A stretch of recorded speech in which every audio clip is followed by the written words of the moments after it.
Let us now take a look at the 37 practices of a Bodhisattva.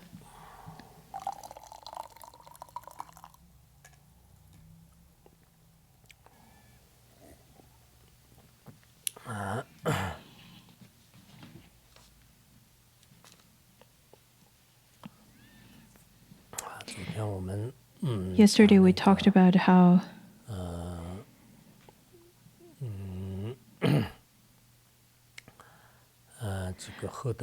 one should take various kinds of situations onto the path of practice in the post-meditation. The first one talks about the 4 kinds of situations that's undesirable and how to bring those 4 types of situations onto the path. And then in terms of when our benefits were to be harmed, then the practice has been already expounded. And today we will look at how to turn suffering onto the path of practice. This year we've also studied the nectar that cures all illness, where it talks about how to change, how to transform suffering onto the path of enlightenment. In fact, the suffering to the mundane beings, there are a great numbers of them. It would be the best for us to have a method to transform those sufferings onto the path of enlightenment, so that it would be better for us to practice. And if we can use those kinds of situations and opportunities to engage in contemplation and studies, that would be really wonderful. But if our mind were to be incapable of doing so, especially if those sufferings were to be created by our dualistic thoughts, then it is of your own karma. But there are situations where people would suffer from all kinds of disasters. Those would be because of the various kinds of individual karmas. So let's look at today's verse. It says that even if someone were to cut off one's head, though one is free from the slightest fault, it is the practice of bodhisattvas to take all wrongdoing upon oneself through the force of compassion. It is said that it might be that while I have not done even the slightest wrong, such as having inflicted harm elsewhere or upon the others, whoever they may be, nevertheless, sever of my bodily limbs and also try to cut off my most noble feature, my head, I shall then refrain from fury and retaliation in the form of violence or attempt to slay them. In the commentary of the Way of the Bodhisattva talks about when the Buddha was still at the causal stage, the moonlight merchant encountered such a situation. After his head were being cut, he offered that head in his left hand, and then the enemy said that, "No, you are not being respectful to me. You should hand over your head with your right hand." There is such story, if you remember. And then in the text, it continued to say that in addition, I know that they will experience suffering in the future because of having committed such as a heavy evil action by the power of compassion that wishes these evildoers to be free from evil and suffering. I will therefore take upon myself the wholesome causes within their mind streams, and all resulting suffering. Such is the manner of practice whereby all bodhisattvas bring suffering onto the path. From the way of the bodhisattva, the causes for happiness appear rarely, while the causes for suffering are extremely numerous. At the time of patience, whereby we joyfully accept suffering, we should neither yearn for happiness nor become discouraged by suffering. It is quite difficult, actually. Before we attain certain level of realization, of course, we can speak of it. But when it is time for us to apply such into our practice, it would be difficult.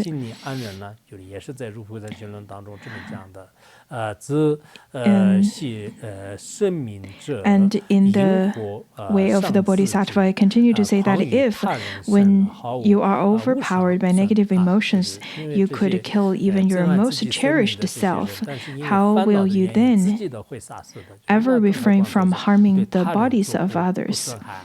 Here pointed out that the sentient beings under the power of negative emotions, under the influence of afflictions, even those kinds of people would even commit suicide and harm the self that they would cherish so much. So for them, it is quite easy to harm the bodies of the others. Towards those who now are governed by negative emotions and therefore try to kill you and so on, you may not feel vast compassion, but to become aggressive. How terrible. Well, after we have already generated bodhicitta, when we witness the others being governed by their afflictions, we should not generate aggression. Rather, we should feel compassion. When the beings are governed by those negative emotions, they are quite mad. They're just like crazy people. They could carry out all kinds of crazy activities and behavior, demonstrating quite abnormal behaviors.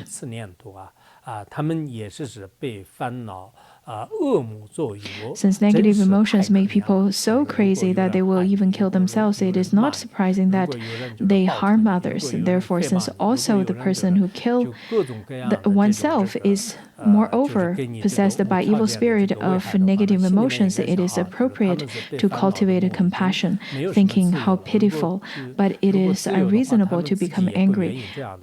It is quite true that people at the time being governed by their negative emotions, they really have nothing, they really couldn't do anything to reverse that. Therefore, we need to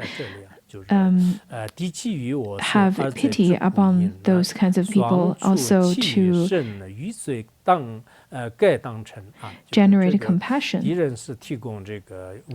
More from the way of the Bodhisattva, both the weapon and my body are the cause of my suffering.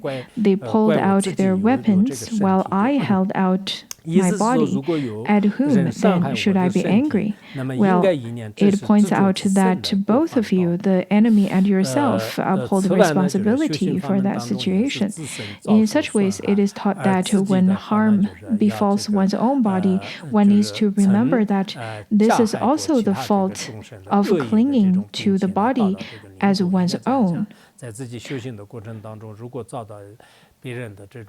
In mind training, it is taught that the occurrence of harm to one's body is the wheel of sharp weapon of one's past evil karma, with which one has previously caused harm to the others. During our practices, we may encounter all kinds of harm from the others or obstacles on the path of practice, but during which we, at the times of encountering those kinds of unpleasant, undesirable circumstances, we need to realize those are closely correlated to our past life, and currently we're simply suffering from we're simply reaping the fruition of the previous karma. To this, then Lord Atisha said, when your body is harmed, consider it to be your past karma. At times when others harm you, you should know that it is because of what you had done in the past. And great masters usually would say that people whomsoever knows a little bit of a karma, at the times when some suffering or obstacles were to appear on oneself, they would contemplate in such a way that this is simply the fruition that's reaping from the past negative deeds, and they would practice confession. Zhong Tunpa also explained, even though your body has been cut into 1,000 pieces, never become distressed. Now it is the time to put on the armor of patience. At the time when people were to cut your body up for 1,000 times, not only you do not generate any aggression, you should make such aspiration that you need to practice patience. This is the armor of patience. And then Chen Agua also told the following: all worldly beings regard happiness as more precious than suffering. But for us, it is the opposite. We must regard suffering as more dear than happiness. To the mundane beings, they would hold on to happiness, but to the practitioners, they really want, for the practitioners, as practitioners, we need to cherish suffering more so than happiness.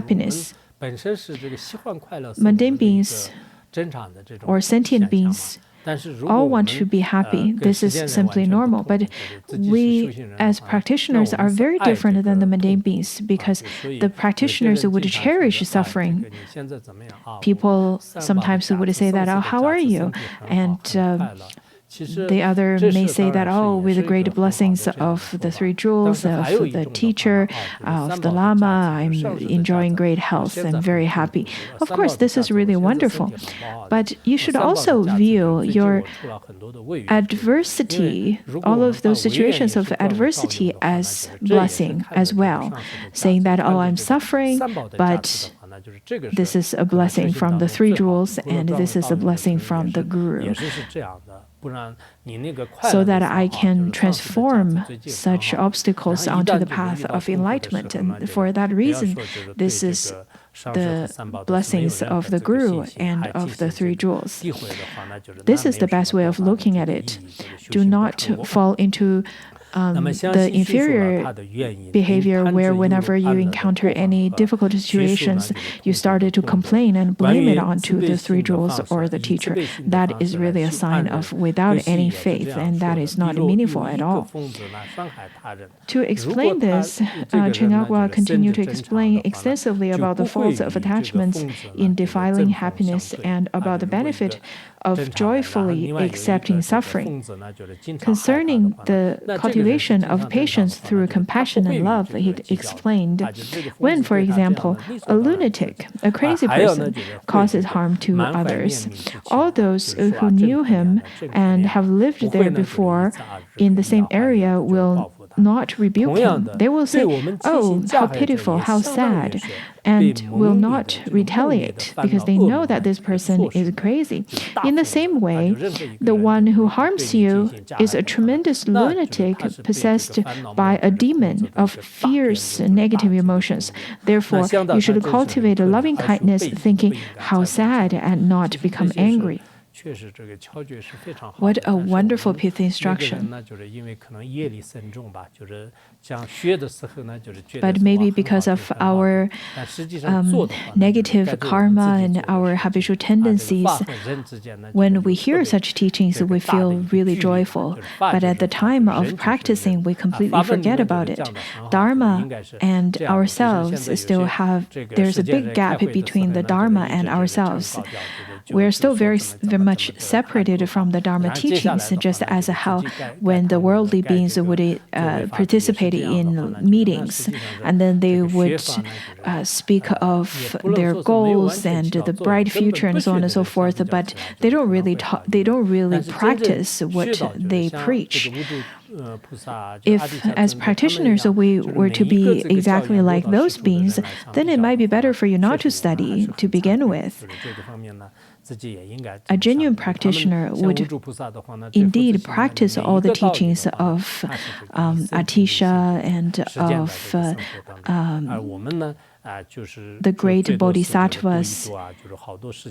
If you can contemplate in such a way, if you can truly practice the teachings given in the 37 practices, then I think this would be the best. At least you should read the teachings in the 37 practices. And then Karakpa proclaimed, since all of our present happiness and suffering depends upon our past actions, you have no choice but to take as a help whatever arises. Shabopa also said, we fail to understand that these miseries and injuries are circumstances conducive to the Dharma. We had never realized that whatever kinds of obstacles and adversities are really the best situations that would help us on the path of Dharma. At times of practicing, we ask for blessings to practice with great favorable conditions. But even at times when things do not go your way, that would be really wonderful, because that's the time you can receive better blessings or more blessings and then gain more insights. All of those adversities and suffering can become the favorable conditions to accomplish the genuine Dharma for the genuine practitioners, that is. And then, moreover, Gyaltse Togme himself stated the following: after someone having become overpowered by anger and pride delivers great wounds to my body, and the time comes for me to surely die. At that time, may I remember my promise. It continues, all those who cut off my limbs, may I cut off their suffering and negative emotions. This promise of benefit in return for harm is taught as being one among the 4 liberations of Shakyashri and as one among the 12 practices of Dharma Lord Gotang. Well, this is really important to remember in our life, in our practice. I believe each and every one would encounter people who are their devadatas, so to speak. They would create great adversities to your practice and to your life. Rather than having all kinds of negative emotions towards them, you should view those kinds of people as the great, as the ones that has bestowed you lots of kindness to test your level of insights.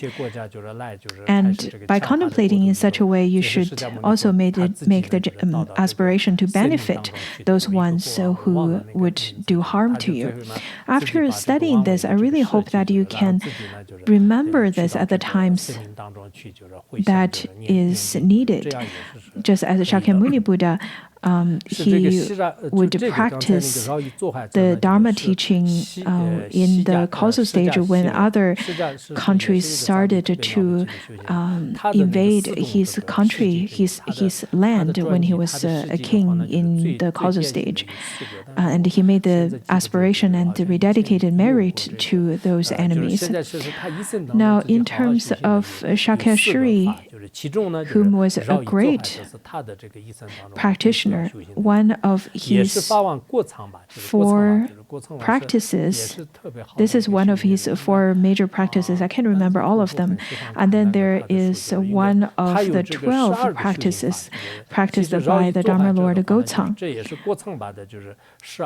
Toku Tenzin really loved reading his book, but I can't quite remember what the 12 practices are. I can't quite recite it right now. Out of the 12 kinds of practices, whenever you find the 12 practices, I think it would be best to share with everyone as well.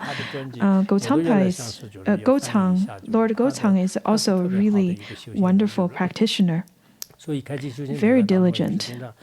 Initially, I really wanted to translate his biography. The Bodhisattva himself, Gyaltse Togme, also practiced accordingly. For example, he exalted the life story. It describes how he took over the fleas that were tormenting someone else.